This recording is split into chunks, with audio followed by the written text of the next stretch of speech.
రాపూరు పట్టణ పరిధిలోని తూర్పు అగర్త కట్టలో నేడు cordon and search Rapur circle inspector Satyanarayana ఆధ్వర్యంలో నిర్వహించడం జరిగింది. ఈ తనిఖీల్లో సుమారు 100 ఇండ్లను తనిఖీ చేశారు. 11 ద్విచక్ర వాహనాలు పత్రాలు సరిగా లేని కారణంగా సీజ్ చేయడం జరిగిందని పోలీసు అధికారులు తెలిపారు. ఈ సందర్భంగా స్థానికులకు అవగాహన కార్యక్రమం నిర్వహించారు.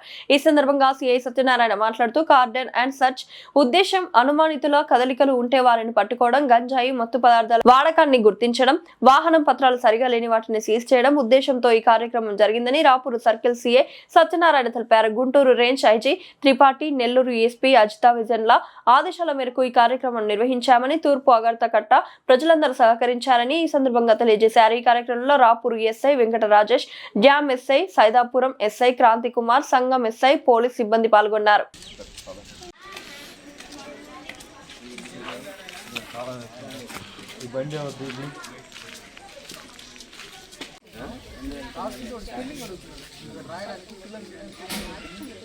రాజేష్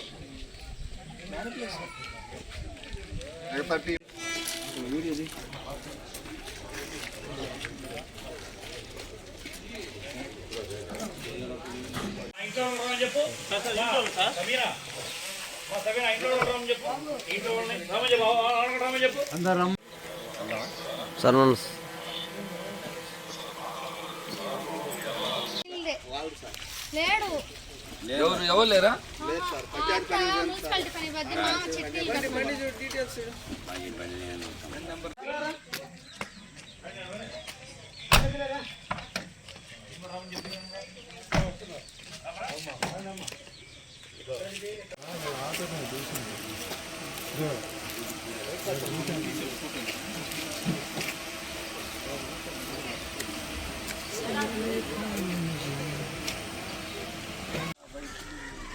చోట పెట్టండి మీరు అక్కడే మరీ అన్నీ ఇక్కడికి చేర్చాల్సిన పని లేదు. ఇక్కడ దగ్గరలో ఉన్నాయి కాబట్టి ఇక్కడ చేర్చాం. మీరు అన్నీ ఒక పాకెట్లు దగ్గరలో ఏ వెహికల్ ఏ దగ్గర నుంచి ఒక నోట్ చేసుకోండి.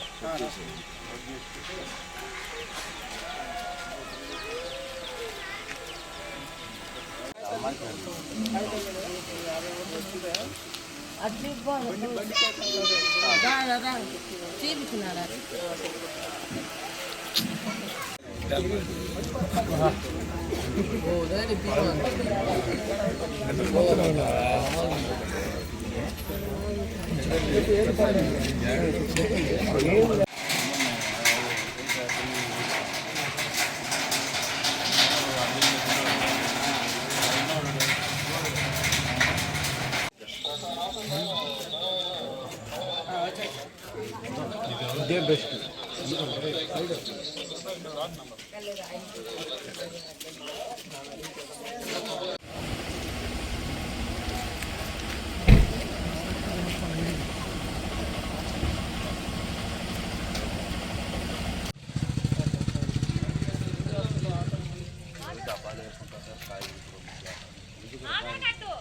వచ్చిన సార్ కడుతున్నా ఇచ్చేసి అటు వదిలేసి అంతే, బండికి వదిలేసి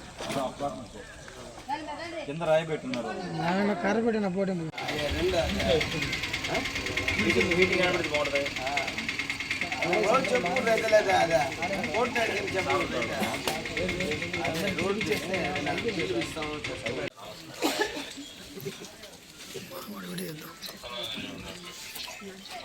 పంపాలి సార్, పంపాలి.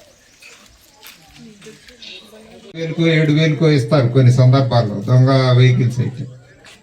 ఆ ఇచ్చిన సందర్భంలో మనకు తక్కువ మొత్తానికి వస్తుందని మనం కొనుక్కుంటాం, మన పేరు మీద ఉండదు వెహికల్. కానీ వాడిని మనం ప్రోత్సహించినట్టు ఆ దొంగతనం చేసే వ్యక్తిని మనం ఈ వెహికల్ కొనటం వల్ల వాడిని ప్రోత్సహించినట్టు అవుతుంది. వాడు నేరాలు చేసుకుంటా పోతు. ఈ తూర్పు అగర్తకట్లో మనం కార్డన్ అండ్ సెర్చ్ ఆపరేషన్ చేయటం జరిగింది. దీనికి మా ఉన్నతాధికారులు మన గుంటూరు రేంజ్ ఐజీ గారు, అదేవిధంగా మా నెల్లూరు జిల్లా ఎస్పీ గారు మేడం గారు ఇచ్చిన ఆదేశాల మేరకు ఇక్కడ మనం కార్డన్ అండ్ సెర్చ్ ఆపరేషన్ చేయటం జరిగింది. ఈ కార్యక్రమం, ఈ కార్డన్ అండ్ సెర్చ్ ఆపరేషన్ ఉద్దేశం ఏంటంటే నేర నియంత్రణలో భాగంగా ఇది చేయటం జరిగింది. ఇక్కడ అన్వాంటెడ్ ఎలిమెంట్స్, అన్సోషియల్ ఎలిమెంట్స్ ఎవరైనా ఆశ్రయం తీసుకున్నారా, లేకపోతే ఇటువంటి మత్తు పదార్థాలు ఇవి వాడేవాళ్ళు ఇక్కడ పట్టుకోవడం, అదేవిధంగా ఇక్కడ vehicles, unregistered vehicles, theft vehicles, stolen vehicles అటువంటివి కూడా నోటీస్ చేయటం దీంట్లో భాగంగా చేయటం జరిగింది. ఇక్కడ మీకు అసౌకర్యం కలిగించడం అనేది మా ఉద్దేశం కాదు. ఇక్కడ మీరందరూ కూడా, ప్రజలందరూ కూడా మాకు బాగా కోఆపరేట్ చేశారు. ఇక్కడ మనం ఈ cordon and search operations main ఉద్దేశం ఏంటంటే, ఇక్కడ ఈ వ్యసనాల బారిన పడి గంజాయి కావచ్చు, అదేవిధంగా మద్యపానం కావచ్చు, చాలా కుటుంబాలు చిన్నాభిన్నమైన పరిస్థితులు మీరు నోటీస్ చేసి ఉంటారు అందరూ కూడా. అదేవిధంగా మా పోలీస్ దృష్టికి కూడా చాలా ఇష్యూస్ వస్తూ ఉంటాయి డే టు డే. కాబట్టి ఇక్కడ మీ పెద్దలు జయరామయ్య గారు, అదేవిధంగా చాన్ బాషా గారు మీరు అందరూ మాట్లాడారు. ఇక్కడ ఈ అంతా కూడా middle class, below middle class జనాభా ఉన్న ప్రాంతం, అంతా కష్టపడి ఉండే ప్రజలు ఉన్నారు. ఏ వ్యసనాల బారిన పడినా, అది తాగుడు కావచ్చు, మద్యపానం కావచ్చు, లేదంటే గంజాయి మత్తు పదార్థాలు కావచ్చు, లేదంటే మిగతా వ్యసనాలు, ఇది గ్యాంబ్లింగ్, బెట్టింగ్, ఇటువంటి వాటిల్లో కూడా జనాభా చాలామంది డబ్బులు పోగొట్టుకోవటం, ఉన్న డబ్బులన్నీ పోగొట్టుకోవటం, దానికోసం ఇది ఆత్మహత్యలు చేసుకునే పరిస్థితులు కూడా కొన్ని కుటుంబాల్లో నెలకొన్నాయని మీరందరూ గమనించి ఉంటారు. కాబట్టి వీటిలో అవగాహన కల్పించడం కోసం, పబ్లిక్లో ఒక అవగాహన కల్పించడం కోసం ఈ కార్డన్ అండ్ సెర్చ్ ఆపరేషన్ తర్వాత మీ గ్రామస్తులందరితోటి కూడా ఈ విధంగా మాట్లాడటం జరుగుతూ ఉంది. కాబట్టి మీ కుటుంబాల విషయంలో మీ ఇంట్లో వాళ్ళే పెద్దలు జాగ్రత్తలు తీసుకోవాలి. పిల్లల చదువుల గురించి, అదేవిధంగా యువత ఏదన్నా చెడు వ్యసనాల బారిన పడితే వెంటనే నోటీస్ చేసి, మీ పిల్లలకి మీరే ఫస్ట్ నోటీస్ చేసేది ఎవరు? మన కుటుంబంలో ఎవరన్నా తప్పుదారిలో పోతుంటే తల్లిదండ్రి నోటీస్ చేస్తారు, లేకపోతే అన్న తమ్ముడో ఎవరో ఒకళ్ళు నోటీస్ చేస్తారు. మన దృష్టికి వచ్చినప్పుడు వెంటనే దాన్ని మన నివారణ ఏం చేయాలనేది మీరు కుటుంబం వైపు నుంచి ఆలోచించాలి, లేదంటే పోలీస్ దృష్టికైనా తీసుకురావాలి. దాన్ని మీ కుటుంబ సభ్యుడిని కాపాడిన వాళ్ళు అవుతారు. అదేవిధంగా చుట్టూత మన సమాజంలో జరిగే నేరాలను కూడా వీటి వల్ల నియంత్రణ చేయొచ్చు. మనం మత్తు పదార్థాలు, గంజాయి, లేకపోతే మద్యపానం, లేకపోతే బెట్టింగ్, ఇటువంటి వాటిల్లో ఈ వ్యసనాల బారిన పడి ఆ డబ్బు సంపాదన కోసం, వాళ్ళ వ్యసనం తీర్చుకోవటం కోసం పక్కన వేరే నేరాలు చేయటానికి అవకాశం ఉంది. కాబట్టి వాళ్ళ ఆరోగ్యం చెడగొట్టుకోవటం ఒకటి, అదేవిధంగా నేరాల్లో పార్టిసిపేట్ చేయటం, ఆ కుటుంబం అంతా కూడా వాళ్ళ మీద డిపెండ్ అయిన కుటుంబం, తల్లిదండ్రి వాళ్ళ మీద నమ్మకం పెట్టుకున్న కుటుంబం అంతా కూడా ఇబ్బంది పడే పరిస్థితులు రాకుండా మనం చర్యలు తీసుకోవటానికి అవకాశం ఉంటుంది. దానికోసం మీరందరూ కూడా మీ కుటుంబ సభ్యులు, మీ పక్కన నైబర్స్ ఎవరైతే ఉన్నారో వాళ్ళందరినీ గమనిస్తూ ఉంటారు. కాబట్టి వాళ్ళు మంచి దారిలో ఉన్నారా, చెడు దారిలో ఉన్నారా అనేది కూడా గమనించండి. మీ వైపు నుంచి తీసుకునే కొద్దిపాటి శ్రద్ధ వాళ్ళ భవిష్యత్తును కాపాడిద్దని తెలియజేస్తా ఉన్నాం.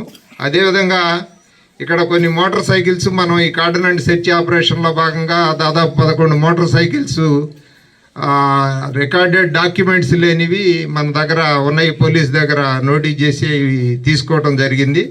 వాటికి సంబంధించి ఏదైనా డాక్యుమెంట్స్ ఉంటే మీరు పోలీస్ స్టేషన్కి తీసుకొచ్చి మాకు చూపించండి, అవి మీకు ఇచ్చేస్తాము. తూర్పు అగర్తకట్టకి మా యొక్క అధికారుల ఉత్తర్వుల మేరకు ఈ రోజున మా స్టాఫ్ అంతా కలిసి దాదాపు 30-36 మంది కలిసి వచ్చి చెక్ చేయడం జరిగింది. ప్రతి ఇంటిని, హౌస్ని చెక్ చేయటం, ఎవరున్నారో ఏందని వెరిఫై చేయడం జరిగింది. అలాగే వెహికల్స్ కానీ, ఏ వెహికల్స్ ఎవరు ఓనర్స్ ఉన్నారా లేరా, వెహికల్స్ ఎక్కడన్నా తీసుకొచ్చినాయా, లేకపోతే అవి దొంగయా మంచివి అని వెరిఫై చేయడానికి కానీ, ఇంకా బయట నుంచి ఎవరన్నా గుర్తెలిన వ్యక్తులు వచ్చి ఇక్కడ ఉండటం, మీకు తెలియకుండా ఉండటం, దానివల్ల వేరే క్రైమ్ జరిగే అవకాశాలు ఉన్నాయి. అలాగే గంజాయి, ముఖ్యంగా గంజాయి అనేది ఇప్పుడు ఎక్కువగా మీకు తెలియదేం కాదు, గంజాయి విషయంలో చాలా ప్రభుత్వాలు కానీ అధికారులు కానీ ప్రతి ఒక్క విషయాన్ని క్షుణ్ణంగా పరిశీలిస్తున్నారు. గంజాయి అమ్మటం కానీ కొనటం కానీ ఎక్కడన్నా తాగటం కానీ జరిగితే మాత్రం తక్షణం వాళ్ళ మీద చట్టపరమైన చర్యలు తీసుకోవడానికి ఎటువంటి ఆలోచన లేకుండా ఉంది. దయించి ప్రతి ఒక్కళ్ళు మీ మన ఈ అగర్తకట్టలో, తూర్పు అగర్తకట్టలో ఎవరైనా కానీ అటువంటి విషయాలు కానీ తెలిస్తే మా అధికారులకు పక్కనే ఉంది మన పోలీస్ స్టేషన్. రోడ్ అంటే 50 మీటర్లు 60 మీటర్లు ఉంటుంది. వచ్చి మీరు తక్షణం వచ్చి మాకు స్టేషన్లో ఉన్న చిన్న విషయం మాకు ఎవరు చెప్పకుండా ఉంటాను, స్టాఫ్ ఎవరైనా ఉంటారు, లేదు నా నెంబర్ అయినా ఉంటాను, గోడల మీద రాసి ఉన్నాము, ఆ నెంబర్ ఫోన్ చేసి చెప్తే మేము వారి మీద యాక్షన్ తీసుకోవడం జరుగుతుంది. అలాగే ఈ రోజున ఈ తూర్పు అగర్త కట్ట చెక్ చేసిన తర్వాత మన పెద్దలు శానా కానీ, సర్పంచ్ గారు కానీ, వార్డు మెంబర్స్ కానీ వీళ్ళందరూ కూడా సహకరించారు. వీళ్ళతో ఎవరైనా సరే మీలో ఒకళ్ళు మాట్లాడి దీనికి సంబంధించి గంజాయి గురించి కానీ ఇక్కడ జరిగే ఏమన్నా అసాంఘిక కార్యక్రమాలు ఏమైనా ఉంటే కానీ దాని గురించి చెప్పి దాన్ని కంట్రోల్ చేయడానికి కొద్దిగా ముందుకు రావాల్సిందిగా కోరుతున్నాను. Thank you.